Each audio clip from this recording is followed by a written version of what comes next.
stories and songs of Easter have great power. They stir our hearts and remind us of a time when a carpenter's son from Nazareth visited us and taught us the power of faith. Jesus believed that faith could move mountains. Certainly his faith was such that people came down from the hills of Galilee and up from their fishing nets in the Dead Sea to follow him. Jesus' faith was such that people's lives were transformed in his presence. Jesus' faith was such that it overcame the evil forces of this world and conquered even death itself. Such is the power of faith. Such is the power found in the stories and songs of Easter. Today, I would like to share some of these stories and songs with you. I share them because I found them to be a source of power and hope in my life. I offer them in the hope that they will stir your heart and fill you with the blessedness of this Easter season.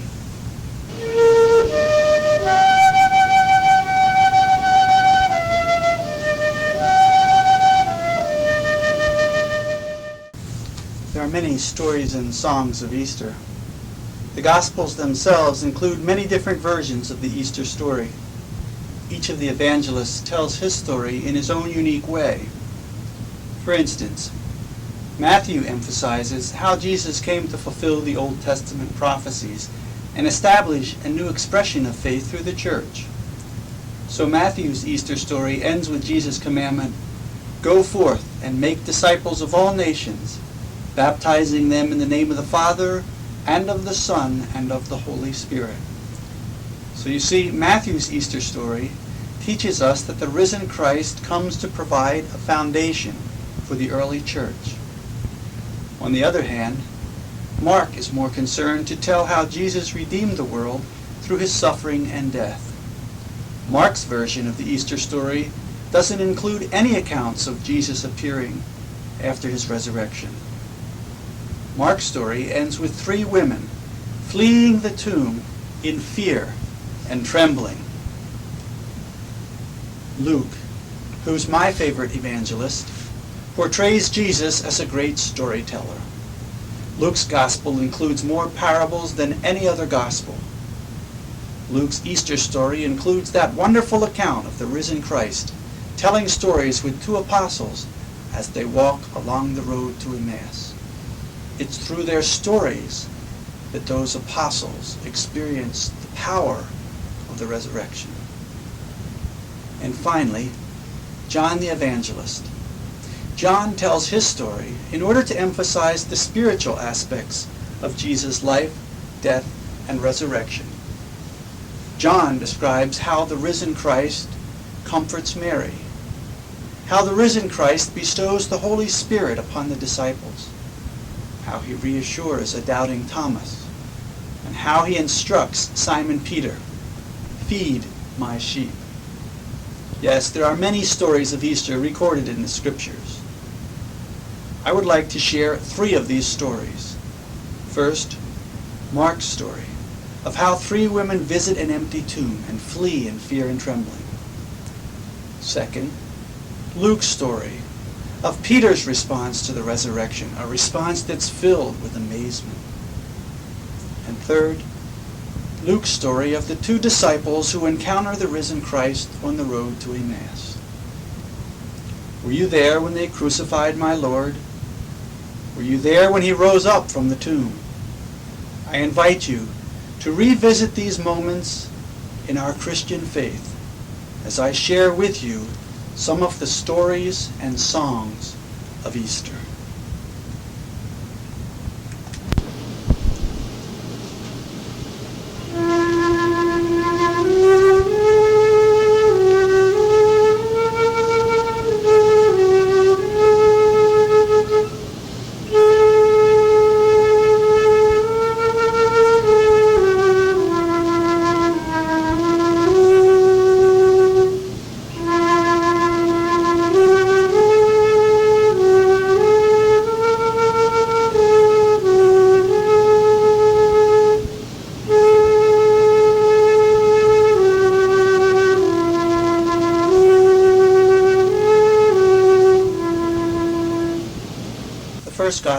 story is taken from the Gospel according to St. Mark, the 16th chapter. When the Sabbath was over, Mary Magdalene, Mary the mother of James, and Salome brought spices that they might go and anoint Jesus' body. Very early on the first day of the week, just after the sun had risen, they went out to the tomb. As they walked, they talked with one another and asked, "Who will roll away the stone from the door of the tomb for us?" For it was a very large stone. But when they looked up, they saw that the stone had already been rolled away. Entering the tomb, they saw a young man dressed in a white robe sitting on the right, and they were amazed. And the young man spoke, "Do not be amazed, for you seek Jesus of Nazareth, who was crucified. He is not here, for he has been raised from the dead. Now go and tell his disciples and Peter that he is going before them to Galilee, and will meet them there as he told them." Then the women went out and fled from the tomb, for terror and amazement had seized them, and they said nothing to anyone, for they were afraid. I belong to a group known as the Network of Biblical Storytellers. We believe that the biblical stories have great power in themselves, so we memorize them and learn them by heart. We believe in the process of memorizing a biblical story, great spiritual energies are released in our midst. Last Easter, I memorized this passage, which I just recited for you, Mark's rendition of the Easter story. Well, it so happened that my father had died just a few months prior to Easter of last year. As it turned out, my father's death helped me understand Mark's Easter story in a new way. And Mark's Easter story helped me come to terms with my father's death in a meaningful way. In fact, it was at this point, the point where my story and Mark's Easter story intersected, that a kind of spiritual energy was released. Out of this spiritual energy, I developed 3 insights that I would like to share with you. First, the way the women were talking on the way to the tomb that first Easter morning reminded me of how my wife Nancy and I were talking on the way to the hospital after Pop had had his heart attack. You see, we'd received word that he'd had a heart attack, but we didn't know whether or not he was still alive, what condition he was in, whether he'd been successfully resuscitated, or whether he had died. So all the way to the hospital, we questioned the many possibilities that we might find when we got there. Would he be alive or not? Second, I was struck in Mark's Easter story by the way the stone was rolled back from the tomb. When Nancy and I arrived at the hospital, we were told that my father had died. When we went in to see him, his body was still there, but he wasn't. And although there was no stone to be rolled back from the tomb, I felt as if the cycle of the generations had just been rolled back a full turn, for I was now the eldest male in my immediate family. Third, Mark's story emphasizes the terror and fear that the women felt when they realized Jesus' body wasn't there. Terror and fear are always a part of our experience of grief. In fact, Mark's story ends with these words, "And they said nothing to anyone, for they were afraid." Mark's words reminded me of the terror and fear that I felt as we left the hospital to drive back to my mother's house.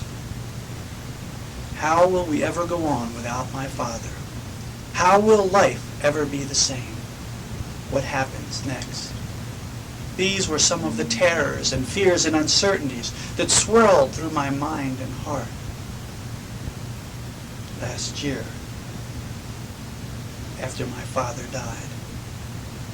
So you see, my father's death certainly helped me understand Mark's Easter story in a new way. But more importantly, Mark's Easter story helped me come to terms with my father's death in a meaningful way.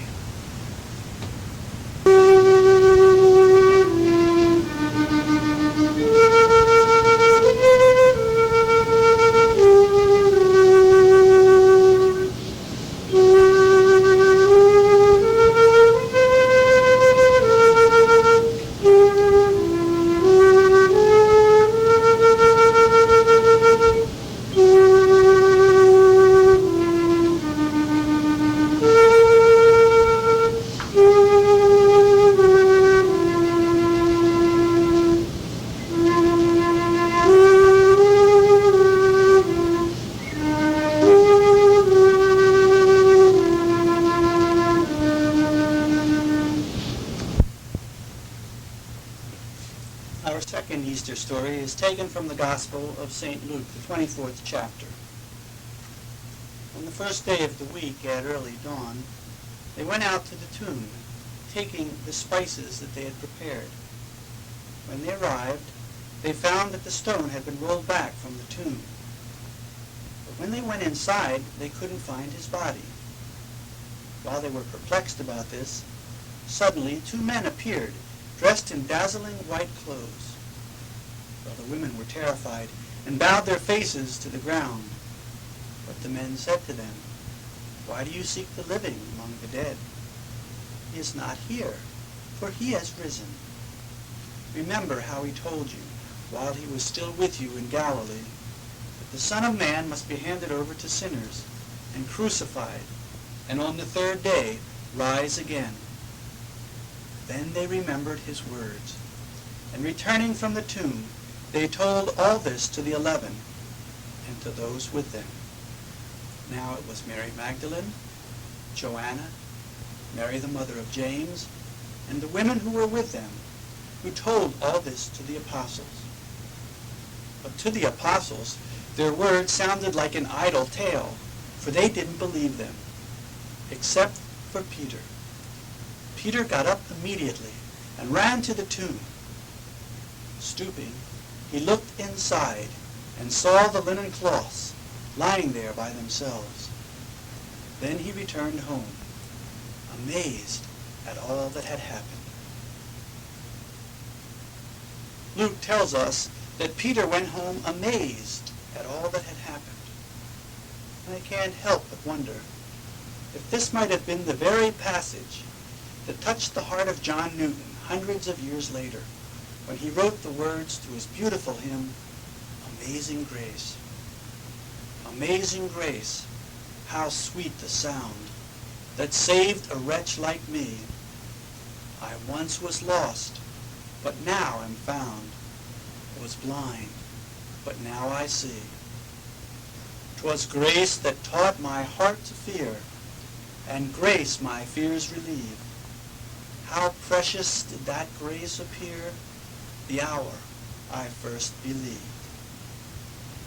The hour that Peter first believed was filled with grace and amazement. Hundreds of years later, this same grace and amazement stirred John Newton to write his beloved hymn. It's this very grace and amazement that continues to stir our hearts each time we gather this season to share the stories and sing the songs of Easter.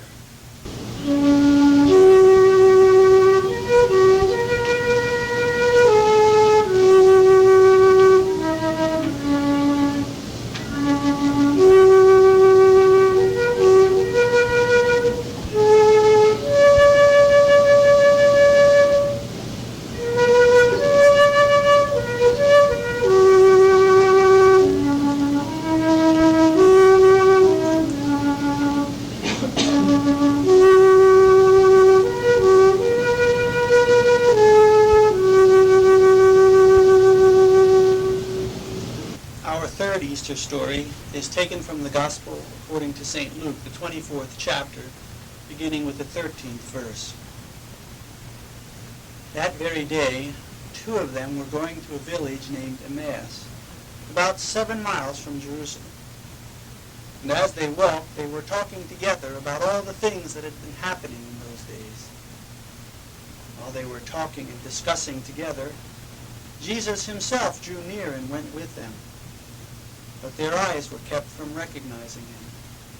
And so he said to them, "What is this conversation you're having as you walk?" And they stood still, looking sad. Then one of them, named Cleopas, answered, "Are you the only visitor to Jerusalem who doesn't know the things that have happened there in these days?" And he asked, "What things?" And they said, "The things concerning Jesus of Nazareth, a prophet mighty in word and in deed before God and all the people, and how our chief priests and rulers delivered him up to be condemned to death and crucified him. But we had hoped that he would be the one to redeem Israel. And besides all this, it's now the third day since these things happened. Moreover, some women of our company amazed us. They were at the tomb early this morning and couldn't find his body. They came back saying they'd even seen a vision of angels who said that he was alive.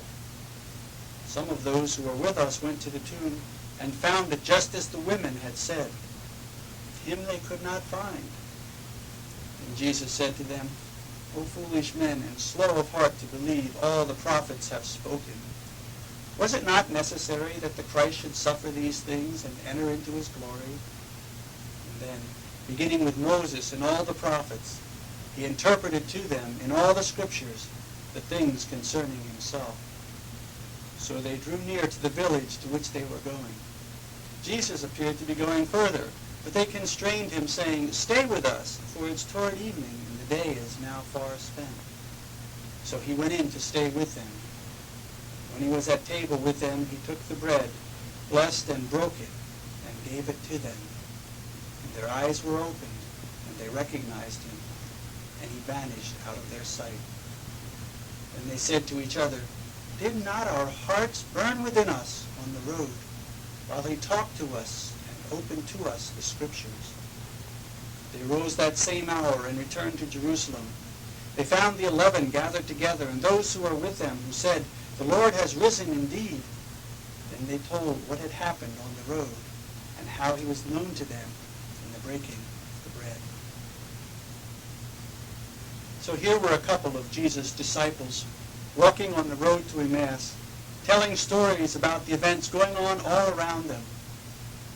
And they meet a stranger who invites them to tell their stories, and they do. Then he tells his story, and they listen. All the while they're sharing stories. There's something happening deep within their souls, but the disciples aren't even aware what's going on in their deeper lives. It isn't until Jesus breaks bread with them that their eyes are opened. Then they recognize him. In that moment of spiritual awakening, Jesus vanishes from their sight. He's no longer with them physically, but spiritually, Jesus' presence becomes greater than ever. Once again, the disciples are excited and tell stories about their encounter with Jesus, this time on the road to Emmaus.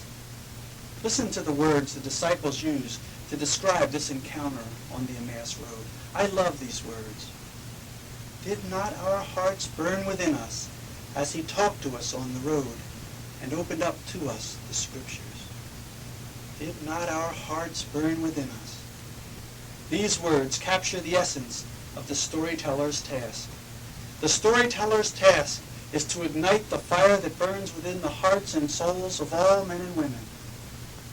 Jesus told parables and stories in such a way that he tapped into a vast reservoir of spiritual energy that exists deep within the human soul. This is why the stories and songs of Easter are so powerful, because they tap into this reservoir of spiritual energy, unleashing bursts of inspiration and hope. The disciples' hearts burned within them as they listened to Jesus opening up the stories of the Scriptures. So too, our hearts burn within us each time we encounter a biblical story and allow it to touch our deeper selves. May your heart burn within you as you experience the stories and songs of Easter. May these stories and songs ignite a fire in your soul that will warm you and keep you safe now and forevermore.